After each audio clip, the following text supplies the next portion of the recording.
tugeze rero mu cyiciro cya nyuma cy'inyigisho z'uno munsi zituyerekeza amasengesho yacu. Ndashaka utega amatwi neza, amatwi y'umwigishwa. Utega amatwi y'umwigishwa, kuko tugeze ahantu rero urufunguzo kugira ngo kuva none utangire kugendera mu bushizi bw'amanga nk'ubw'intare igisore. Pani intare ishaje imaze gutakaza imbaraga, n'amenyo yayo yararwaye. Iyo ntare irangiza mu buzima bubi. Umwuka wera gufashe kubyumva mu mwuka. Haleluya. Mu ruhande rumwe batubwiye ko Yesu niwe ntare wo muryango wa Yuda, yahanuwe nande? Na Yakobo. Amen.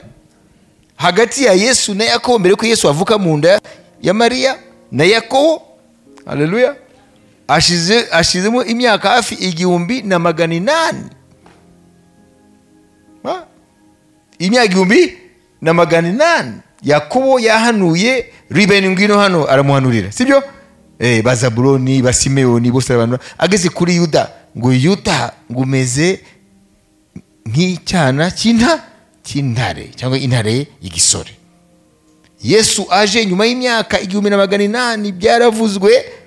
None mu ijuru, nubwo ari umwana w'intama watambwe ku bwacu, ariko mu ijuru ngo yitwa intare y'umuryango wa Yuda. Kandi agaruke mu kumugaragaro atari nk'umwana w'intama, agarutse nk'intare y'umuryango wa Yuda. In might, in power, and in glory. Hallelujah. Amen. Isi zongera kumubona nk'umwana w'intama. Oya, biriya byarabaye. Yigize umunyantege nke, aba umwana w'intama ngo aducungure. Isi zamubona kumugaragaro nk'intare y'umuryango wa Yuda. None batubwiye ngo natwe turi muri we, muri Kristo, ngo natwe tumeze nk'intare y'igisore. Amen. Ishira ubwoba, ifite ubushizi bw'amanga. None se ko tutayibona, tuzabiba mu ijuru? Tuzaba byo mu ijuru? Oya, nukuvuga ngo hariho icyo bita kutabimenya. Amen. Kugira ngo mubimenye rero, nashaka mfate ingero ebyiri. Amen. Uriya mugore yari afite kuva amaraso imyaka 12. Icyambere, amategeko aramubuza kujya mu bantu. Icya kabiri, ni umugore icyo gihe, statut y'umugore ntiyamumweraga. Ariko byose yarabirenze, aragenda kugeza ati ninkora ku shundura z'umwenda wenda kira. Icyo mubyita gute? Ubushizi bw'amanga. Amen. Hariho na assurance ati ninkoraho ndakira. Ibyo abaganga abavuzi bose bananiye bakanja amafaranga yanjye, nimukoraho gusa ndazigonkira. Vango aho turabona kwizera kugaragarira muri confiance afite ku mwami kwa muzi. Amen. Yuko namukoraho hari imbaraga ziri mu mukize, kandi kiri nacyo bikaba byarabaye boldness, bikabyara audace, bikabyara ubushizi bw'amanga. Ntiyatinya no gukubitwa no kujugunywa amabuye baramutse bamufashe. Ko no kumenya condition y'umugore icyo gihe, kandi noneho ari warava amaraso, yari kuba en quarantaine. Biriya rero murabona ntiyamukozeho, ntiyakize. Byagenze gute? Benshi babyigaga Yesu, bari benshi, ariko Yesu arahagarara avuga ati hari unkozeho. Intumwa zeze avuga ati ariko se nubona se numwe gusa? Ahubwo bose barabara kubyiga aho bose. Cyari ikibazo cya Yesu nagucumvikanaga, kuko ni impaka y'abantu bari mubyigaho bamuye. Sio abango hari uwankozeho mu buryo bw'umwihariko. Amen. Ese wabimenye gute? Ati hari imbaraga zamvuyemo. Une force est sortie de moi. Nuko kugira ngo bitahure, dushobora gufata n'urugero rwa Yairo, wa mukuru w'isinagogi. Ni umukuru w'isinagogi, kugira ngo agende ku birenge bya Yesu amukubita imbere. Nuvuga yari yakandagiye norme yose ya sosiyete y'icyo gihe, nk'umukuru w'isinagogi yarakwiye gusuzugura Yesu. Mwabyumvise? None aragiye amukubise imbere.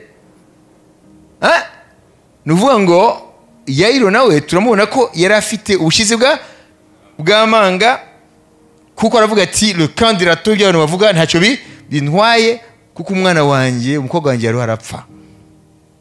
Nawe yaronse icyo yashakaga, yarakibonye ko Yesu yamuzuriye wa mukobwa. Noneho kugira ngo mutahure mbere na mbere dufate cyane cyane wa mugore, kuki ziriya mbaraga za Yesu zitamuvuyemo ngo zigende mu bandi bari baramubyiga, ariko zikagenda gusa kuri wa mugore.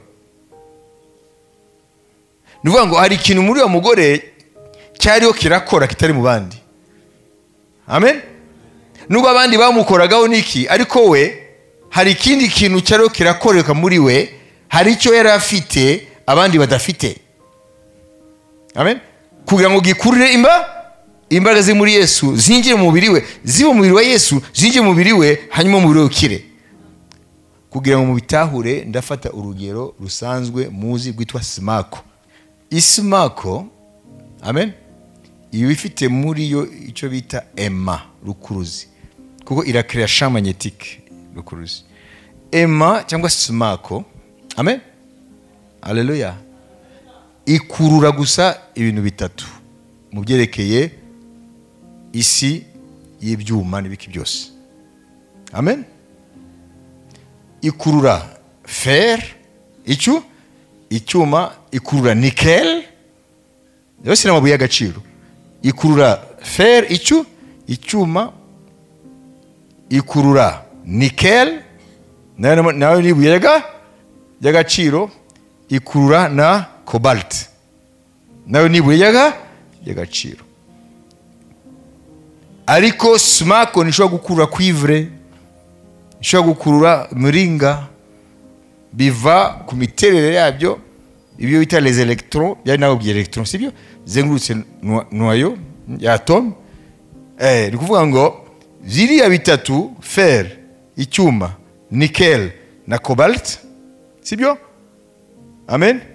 Byo ukuntu Imana yabiremye, haleluya, za electrons zabyo iyo zizengurutse nazo zirakrea champ magnétique ntoya, rukuruzi ntoya, ariko zikipanga ku murongo umwe. Ziriya zindi za electrons zazenguruka mu buryo buri, iyo champ magnétique rukuruzi zirema iratatana, niyo mpamvu simako itayikurura. Mwabyumvise ibyo? None uriya mugore, amen, haleluya, mumufate nka simako. Kuriya kwizera ko ari muri we ni simako. Imana ishimwe. Simako irashakisha icyuma ngo ikurure. None Yesu ni icyuma. Imbaraga ziri muri Yesu, indani hari icyuma. Indani y'umugore hari simako, indani ya Yesu hari icyuma. None ya mugore ni simako. Kwizera kwe, ubushizi bw'amanga, haleluya, ugushirika ubwoba byaragiye, noneho bikora nka simako, bita bikura imbaraga za Yesu Kristo nk'icyuma. Niyo mpamvu yavuze ngo imbaraga zamvuyemo. Hari umuntu zagiriye neza, atigeza nkora nk'abandi nk'umuhango, wa mugore ahitaza, ba Petero batangara, batise uyu se we yamukoze muwe buryo, kuko ni benshi bamukozeho. Murabyumva? Nuvuga ngo mukurikire, turarangiza tuasoma kugira ngo byumve. Nashaka kubabwira iby'Imana yaremye birimo amasomo. Niyo Paulo avuga ngo ubumana bwayo n'imbaraga zayo zihoraho, n'ubwiza bwayo buhebuje, butagaragara, donc sa perfection invisible, butagaragara, ngo biboneka n'amaso mu byaremwe. Nashaka kubaza, kuko simako idakurura buri byuma byose, amabuye y'agaciro yose, kuko ikurura gusa cyuma, nickel na cobalt, kuko idakurura cuivre. Cuivre ni nuze ya umuringa, kuko idakurura. ibindi ntabwo bikurura kuko idakurura zahabu, nk'uko sumaku idakurura ibyo ari byo byose. Amen, haleluya. Ni nk'uko abantu bavuga ko begera Yesu, basenga Yesu, sibyo, bagendana nawe, amen, ntabwo ari ko bose bamukurura, kuko hari abantu bamwegera kidini gusa.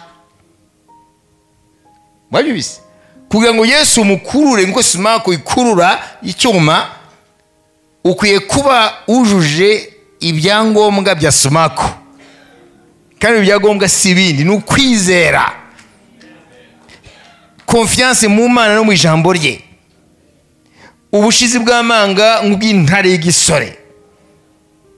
Ni ukuvuga ngo ijambo ry'Imana ukarigenderamo, ukaryatura, ugahaguruka mu kwizera, ukamenya ko Imana itabeshya mu ijambo ryayo. Na ubundi abegera bose siko begera Yesu, bavuga ko ari aba Yesu, ntabwo ari ko bamukurura, aguma ari kure yabo, kuko ntabwo bari sumaku. Mwabibise kugira ngo rero tube twebwe intare y'igisore, tugire ubushizi bw'amanga no gushirika ubwoba, amen, tubikomoza ku ntare y'igisore y'umwimerere ya nyayo, ari we Yesu Kristo, intare y'umuryango wa Yuda. Ni ukuvuga ngo niwe abiduha, nk'uko sumaku ikurura icyuma, igakurana nikel, igakurana cobalt, kubera ko za champ magnétique z'ibyo byuma, z'iyo mabuye y'agaciro, amen, zita zivanga na champ magnétique ya sumaku, bigahita bihinduka champ magnétique ngari. Ni ukuvuga ngo ibiri muri Yesu biraza muri twe, amen, haleluya. Hanyuma nk'uko we ari intare yo mu muryango wa Yuda, kandi Yakobo yamuhanuye ko atari intare ishaje, intare y'igisore, niko natwe atwanduza, haleluya, ibiri muri we bimuranga nk'intare y'igisore. Na niyo mpamvu yavuze ngo tel je suis tel vous êtes, nk'uko ndi niko mukwiye kuba muri, ngo tel il est tel nous sommes dans le monde, uko ameze niko turi mu isi. Rero tukwiye kumenya rero twebwe muri Kristo tuhinduka iki. Ntabwo duhinduka urukwavu, ntabwo duhinduka inkoko, amen, yewe ntabwo duhinduka n'inzovu, ntabwo duhinduka ingwe, ntabwo duhinduka ihene, ntabwo duhinduka ikindi, duhinduka icyo we ari. Ni intare y'umuryango wa Yuda, intare y'igisore, natwe duhinduka intare y'igisore, none tukagendera mu butware bw'intare. Imana ihabwa icyubahiro. Izina rwa inyigisho z'idini, amen, ibyo byose bigukanga, bigutera ubwoba, amen, nuko Satani yaguhisha icyo uri cyo kuva wakiriye Yesu Kristo. Ntabwo uragendera muri identite yawe, ururaba muri fausse identite isi yaguhaye. Ntabwo urajya muri identite Imana yaguhaye, kuko Imana ntabwo ibeshya ngo umukiranutsi, amen, agira, ntabwo ari maybe, ntabwo ari peut-être, iyo ni Imana ibyemeza, ni ukuri. Umukiranutsi ngo umunyabyaha ahunga nawe umwirukanye, nawe umuri inyuma, siyo ngo aramwirukankana. Ngo ariko umukiranutsi afite ubushizi bw'amanga, gushira ubwoba nk'ubw'intare y'igisore.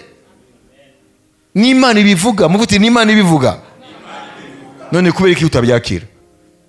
Kubera iki bikunanira kubyakira? Yega byose ni question yo kubyizera, amen. Nutabyizera ni ikibazo. Imana ishimwe.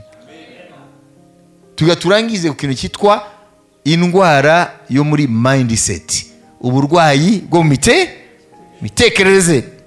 Ibyo nibyo mwanzi wo kwizera ibyo Imana ivuga. Haleluya. amen. Dufite ikibazo cyo mu bwonko. None iriya ntare, amen, iriya ntare mu gitarasaza ikiri mu mbaraga za gisore, niki irusha izindi nyamaswa? Ubunini, ingoga, niki? Mindset, imitekerereze. Isetizwe gute? Qu'est-ce qui inspire autant de crainte et de respect chez le lion? Niki gituma izindi nyamaswa zitinya intare ikitwa umwami w'ishyamba? Si ubunini, si ukwiruka irusha ibindi, c'est l'attitude, attitude yayo, uko yo yireba, uko yo yitekerezaho, itekerezaho nk'umwami w'ishyamba, ntago yitekereza nk'undi, nk'umwami w'ishyamba. Kandi attitude ituruka kuri mindset, ituruka mu bwonko, attitude intérieure, uko we witekereza. Donc l'attitude intérieure du lion conditionne son comportement. Uko yo yitekereza, uko yibona intare, nibyo bituma yitwara nk'umwami w'ishyamba. L'attitude intérieure du lion conditionne son comportement, son audace, son assurance, sa confiance et ses choix. Moi yubise nuvuga ngo intare uko yireba, uko yitekereza, nimba ishobora gutekereza, n'Imana yayisetinze gusa, sibyo?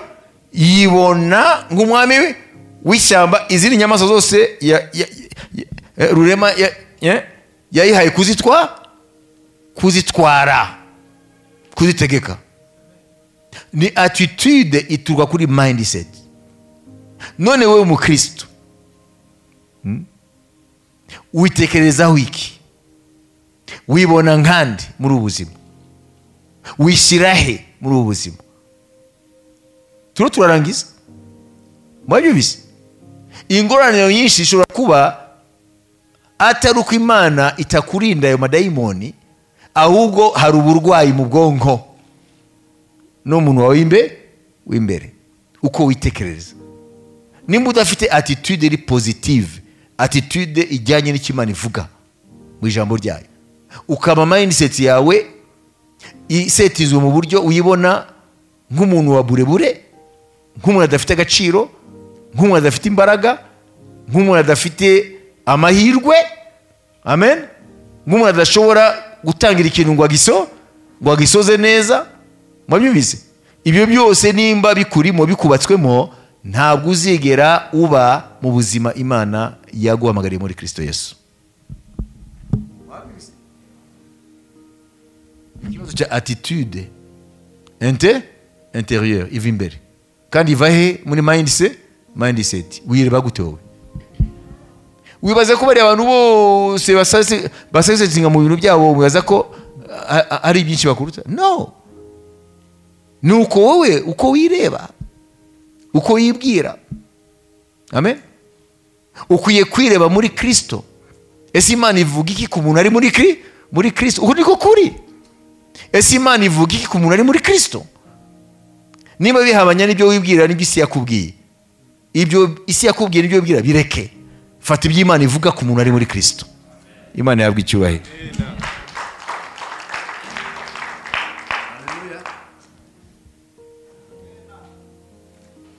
Ngo intare ifite force et courage, ifite imbaraga n'ubushizi bw'amanga, ifite noblesse et royauté. Yibona ko ari imfura mu zindi nyamaswa, kandi ibona ko ari umwami. Icya gatatu, izi ko ifite domination na autorité, ifite ubutware. Na niyo mpamvu kuva amahanga ariho, amen, intare yakomeje kwifashishwa nk'ikirangantego cy'ibihugu byinshi, amen, kuva mu gihe cya Mesopotami, cya Shuri, cya Babuloni, ndetse n'abafarawo mu gihe cyabo, imbaraga za Egiputa zigihari, n'abagiriki n'abaroma, ibihugu byose, ndetse n'ibihugu bya vuba, Ubufaransa, Ubwongereza, amen. Biriya bihugu byose ibirangantego byabo birimo intare. Kuko ibyo bihugu byita intare, nuko intare irasemburiza byose: imbaraga, ubutware. Amen, amen. Niyo mpamvu bifite rero iyo ibirangantego by'intare, kuko intare yakomeje kubonwa nk'inyamaswa idasanzwe. Haleluya, haleluya. Ndumva ikintu nyamukuru dukwiye gusorezaho nicyo kitubwira ngo Imana hari icyo itubwira turi cyo, hari icyo isi tubwira, hari n'icyo twibwira. Isi ishobora kukwitwa agakwavu, murumva icyo bivuga? Ntacyo uzageraho, nta bushobozi ufite, nta mashuri ufite, wayubise, nta kuva mu muryango ukomeye, ibi. Wayubise, isi ishobora kukwita urukwavu, nawe ugahita ubyakira mu bwonko bwawe, ugahita ubihimbira n'indirimbo. Ndagakwavu keza, nta kibazo, ariko naka Yesu. Isi ikakubwira ko uri urukwavu, nawe ukabyakira, noneho ukabaza nta kibazo, ariko ndagakwavu ka Yesu. Nunabaza Bibiliya ikubwire nimba ari Imana ikwita agakwavu. Mwumvise impamvu nafashe urugero rw'urukwavu? Imana isi ikakuminimiza, ikaguhindura ubusa. Ntabwo uzacuruza wowe ngo ugere hariya, ntabwo uzakora ibingo bikunde. Mwumvise? Amen. Toutes les chances ne sont pas de ton côté. Ahubwo ibintu byose kuri wowe iki ntabwo ufite, iki ntacyo ufite, iki ntacyo ufite. Isi ikaguha amasomo yuko ntacyo uzavamo. Yewe n'ababyeyi bashobora gukoreshwa na Satani bakanakubwira ati, bagahinduka nuzeye umuzindaro wa Satani, bakakubwira ati wowe kuva na kera ukiri n'agahinja, wowe kuva na kera wowe ntatubaraga wagiraga, ati rero wowe ntacyo abavandimwe bawe uzajya ubacira bugufi, wenda bazakugoboka mu buzima. Nuvuga ngo ari byo isi yakuhaye, bikumanura bikagushira hasi, nawe ugahita wubakika muri mindset, bikubaka attitude intérieure y'umuntu wo hasi. Ntacyo yafasha abantu, ntacyo yakwifasha, ntaho hazagera, ntacyo yapanga ngo bikunde, nawe ukabyakira, bikahita bihinduka identite yawe, ukazajya wiheza aho wemerewe kujya.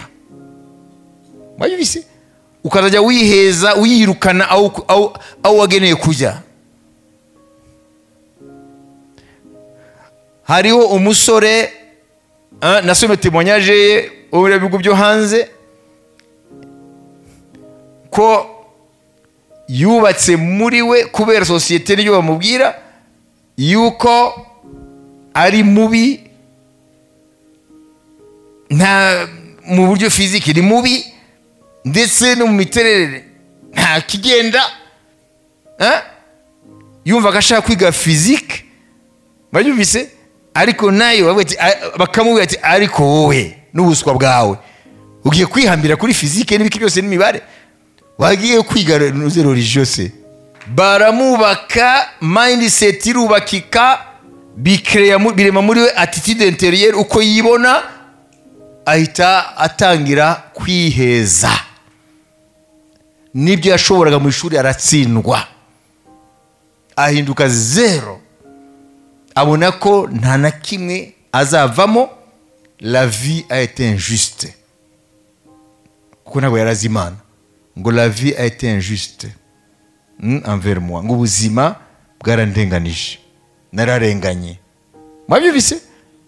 Ahita adevelopa icyo bita victimologie, ahita aba mu buzima bwa victime. Je suis victime de la vie. Ahita atangira ubwe kwifata nk'umuntu victime y'ubuzima. Ni ukuvuga ngo jyewe nararenganye. Wabyibise?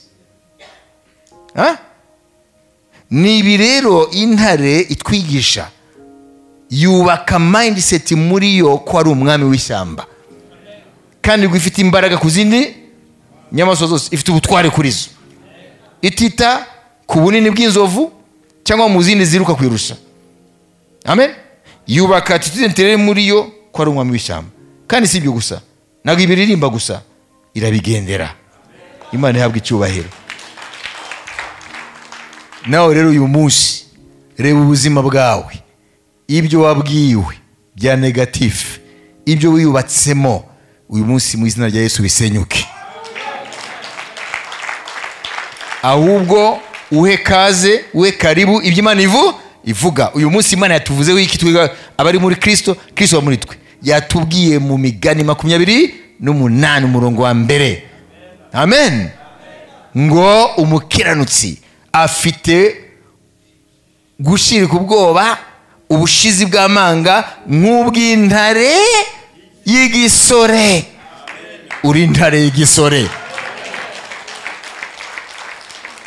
Ntukisuzugure, ntukiheze, ntukitinye, jya mu bantu useruke nk'intare y'igisore. Nujya mu manama, genda nk'intare y'igisore. Nujya mu bandi, ntugende ucurika umutwe, genda nk'intare y'igisore. Nuvuga ugatanga inama, zitange nk'intare y'igisore. Ninde wabivuze? Ni yakuremye. Kandi ntabwo igibe ibesha. Turashoje. Haleluya. Reka rero mbere yuko dusenga nsoze mbasuhuza, kuko ntago nsoza mbasezera ko turacyari kumwe. Reka mbasuhuze. Umunsi yagushuje ishuri zingahe yari kibazo?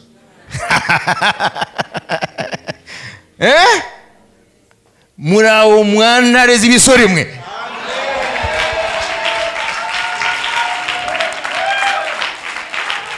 Haleluya.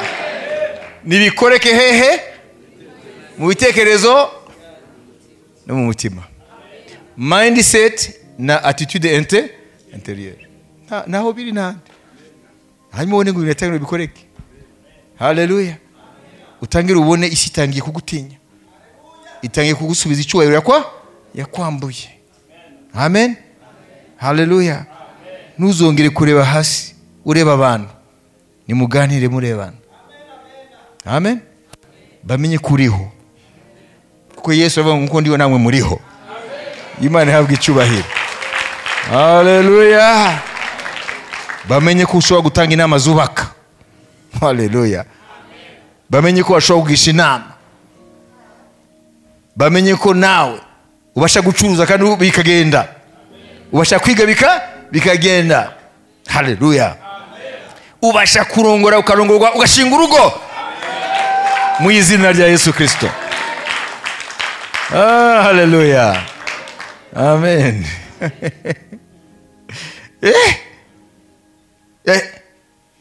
Bamwe baravuga ngo c'est trop beau pour être vrai. Ni ukuri. Wenda iyo bari papa wimbwiye cyangwa mama, papa wawe cyangwa mama wakubwiye, bavuga ati nuko bankunda badashaka kumbabaza. Ariko ni Imana yabivuze. Umukiranutsi wanjye ameze nk'intare y'igisore, kandi afite ubwo bushizi bw'amanga n'ubushizi no gushirika ubwoba. None si wumva iki ndari iki? Marche comme un jeune lion, c'est tout. Amen. Haleluya. Haleluya. Genda nk'intare y'igisore. Kadusenge. Data, turagushima kuri ishuri ryo kwizera ry'uno munsi. Turagushimira amasengesho watwemereye ko tubabo. Turazi ko ibyo umuntu wese afite mu mutima we yazanye kukubwira cyangwa yifuza kukubwira, byose urabizi ataranasenga. Turagushimira icyo waduhinduye muri Kristo, intare y'igisore. Uduhe mwami kubyakira nk'ukuri, ko ari ukuri, tugende nk'intare y'igisore, tube muri identite duhaye muri Kristo.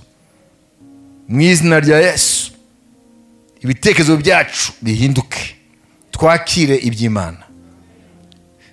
Uko twireba mu muntu wacu w'imbere, twirebe nk'uko Imana ivuga. Ntabwo turi inkwavu, turi intare y'igisore. Urakoze mwami, ndasabira umugisha buri muntu wese uri muri amasengesho.